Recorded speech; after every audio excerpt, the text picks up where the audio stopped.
Welcome once again to Lehto's Law. Here's Steve Lehto. I guess this is errata number 2. We're going to discuss mistakes that I've been accused of making, some mistakes I actually have made, and just other things that pop into my mind. I make a list, and when the list gets too long, I bring it in here, shoot a video. And by list, I mean a piece of paper I have on my desk. And as these things occur, I write them down. So a couple of things I'll tell you, though, and I meant to mention this earlier, is I got a Google alert that my name was in the news. And I read it, and it says, local Girl Scout troop makes tribute for veterans. And this was back in November. KEPR reported it. Veteran and Executive Director of Columbia Basin Veterans Center, Steve Lehto, tells Action News he is so thankful for the gesture of the Girl Scouts. It turns out there's another guy named Steve Lehto out there. So when he pops up in the news, I get the alert. I've also been notified of a guy named Steve Lehto, who's an executive at some kind of food company in the Midwest. There's another guy named Steve Lehto, who's a musician up in Minnesota. Never met any of them, but I'm sure they're fine people. I had several people send me a note and say, hey, Steve, how come your videos suddenly are subtitled in Russian?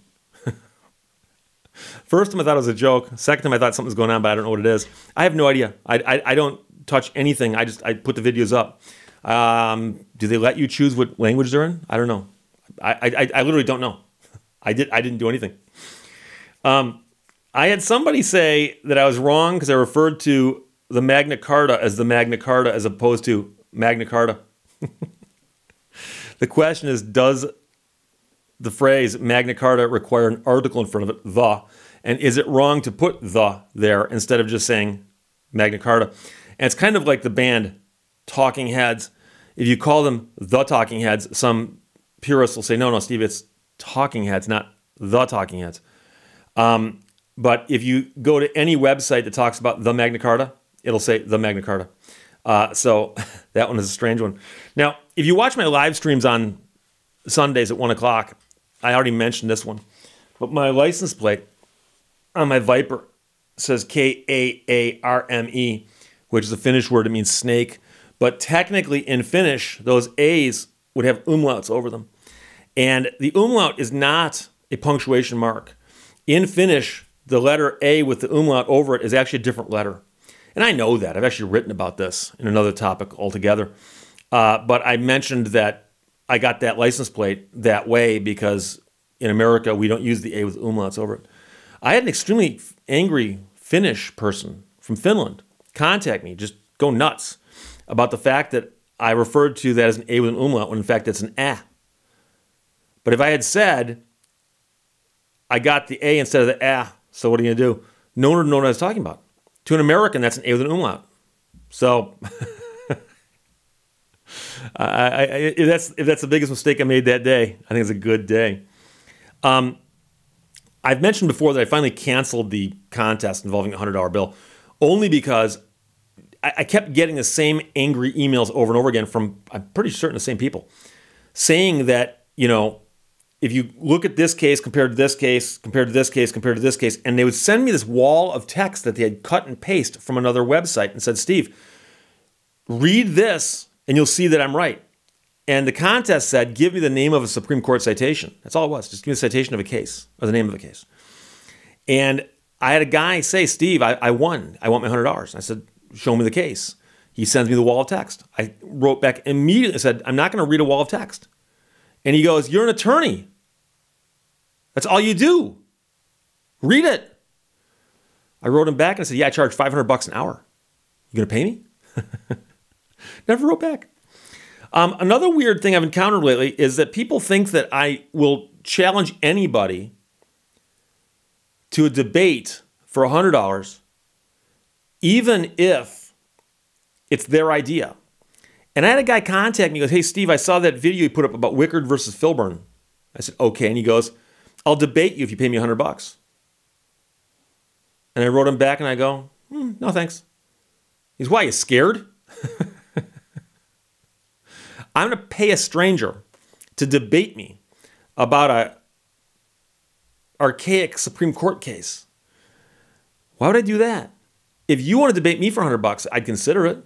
But what? So I got a really, really weird email. Actually, I realize that's redundant. I actually counted the other day. I get over 100 emails a day now, over 100. And that's not counting the stuff that goes straight in the garbage, which I'll talk about later. But over 100 emails to actually glance at every single day. And I try to respond to ones that have a call for action in them. And I try to thank people, send me the good stuff, but I can't always, and I apologize for that, but I'm overwhelmed with the stuff. And if I hired someone else to do it, then what's the difference, you know? So, but I had a guy go, Steve, you talk about boxing all the time, and you're wrong. And I thought, maybe he's writing to the wrong person. I go, when do I talk about boxing all the time? And he goes, you mentioned that boxing is safer because the boxers wear gloves.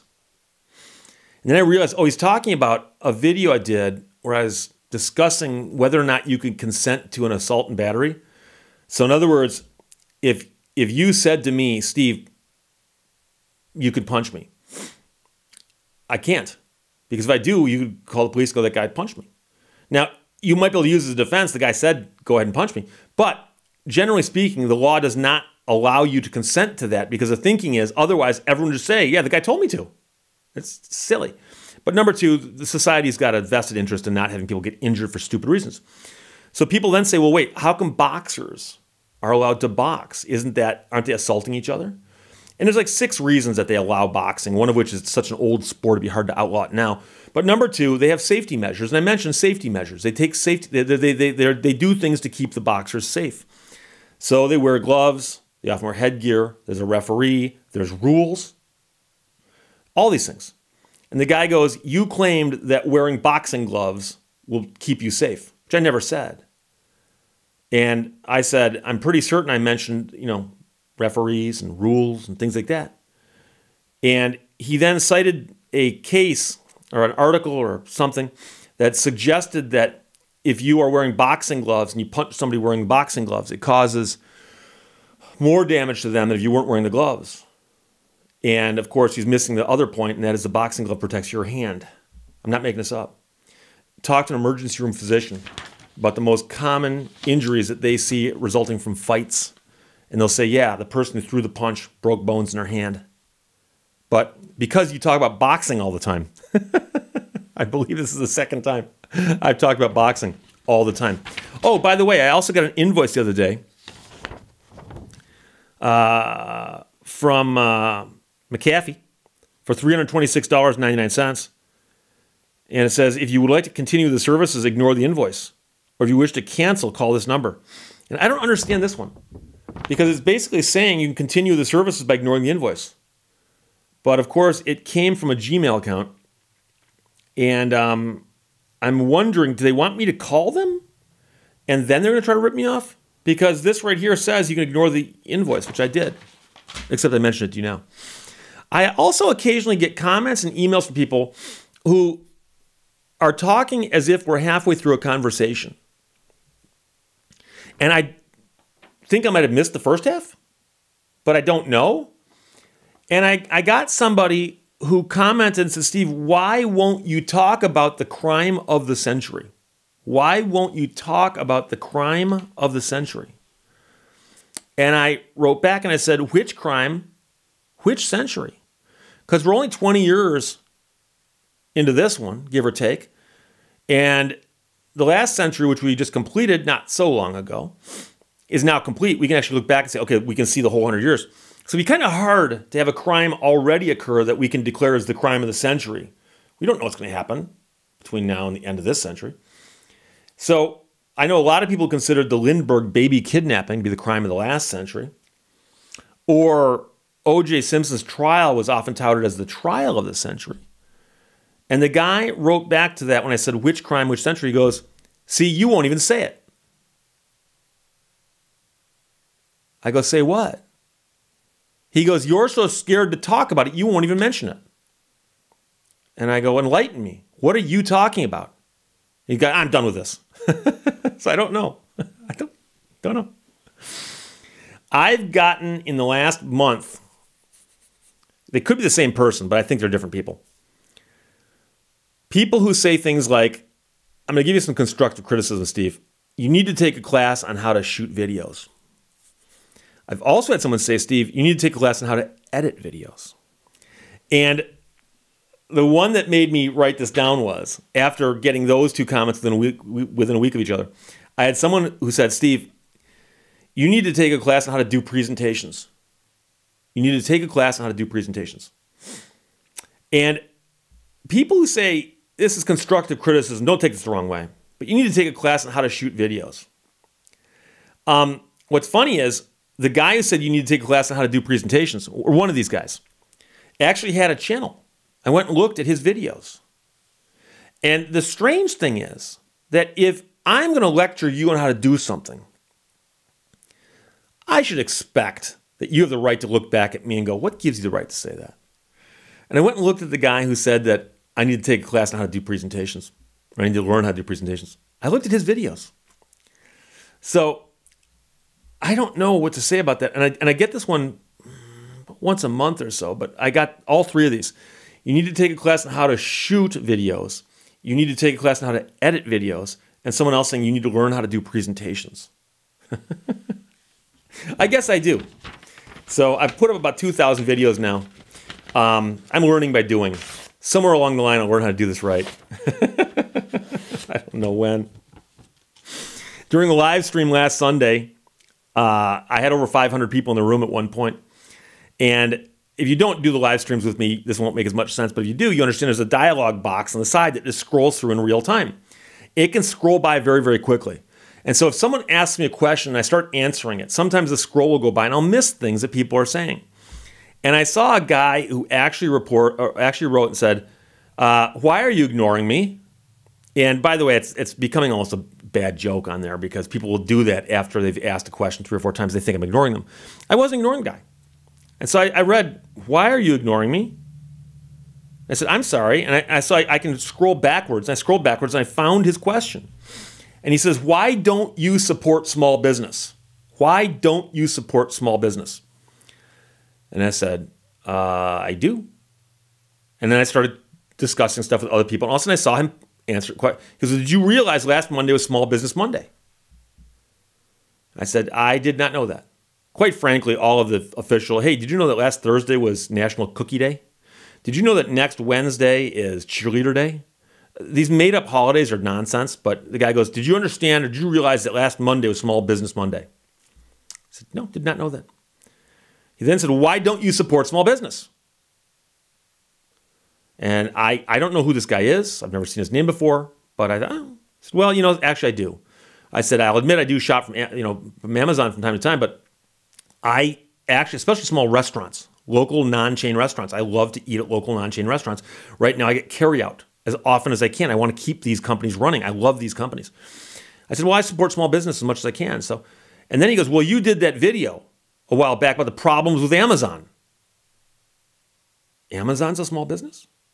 And he goes, a vast majority of the third-party sellers on Amazon are small businesses. And I go, okay, whatever. And he starts typing, shame on you, shame on you, shame on you.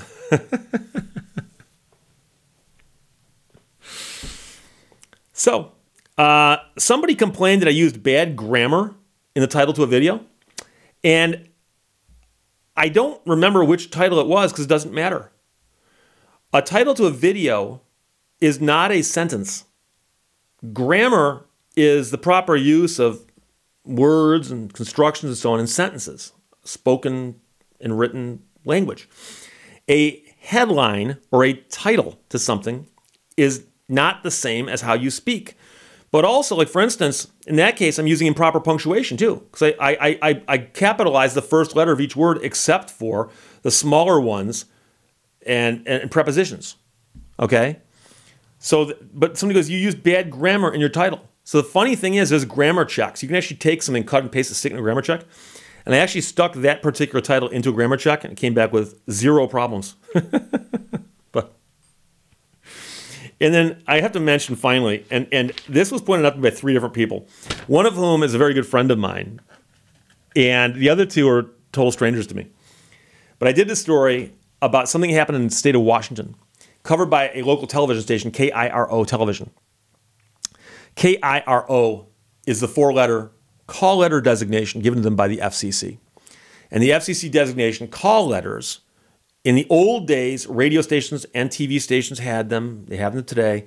And in the old days, it had very specific rules. At the top of every hour, you had to give the call letters and the station of license, or the city of license.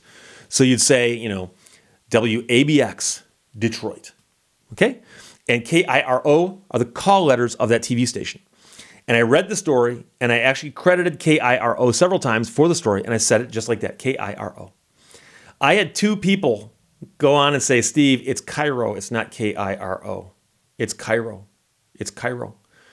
Cairo might be what they call themselves as a nickname, but call letters aren't words. Otherwise, how do you pronounce that? I'll give you a few seconds to understand that you can't actually pronounce that. Or fat. Now, you could say crock. They don't call it crock. They called it K-Rock. And in that case, K-Rock would sound like two words. Cairo might be what they call themselves. KIRO are their call letters. But it's not wrong to call them by their call letters, which is what I was doing. And in fact, that's their call letters. I don't know what else to say. But to my dear friend who pointed it out to me, who works in radio, or worked in radio, she didn't say I was wrong. She just said, hey, by the way, Steve, you understand that they call it Cairo. I said, I'm sure they do, but you understand that KIRO is their call letters. She goes, of course. I said, okay. Just letting you know. So those are some of the gripes and mistakes and issues and errors that have been pointed out to me. The question is, are any of them actually mistakes or not? Again, remember, K-A-A-R-M-E should be K-A-A-R-M-E. And by the way, I actually pronounced what I thought that word is. Same guy said I mispronounced it. Turns out I don't speak Finnish very well either. So there you go. Questions, comments, or complaints, put them below. I'll talk to you later. Bye-bye. Thank you for watching Lehto's Law. Opportunity may knock only once, but temptation leans on the doorbell.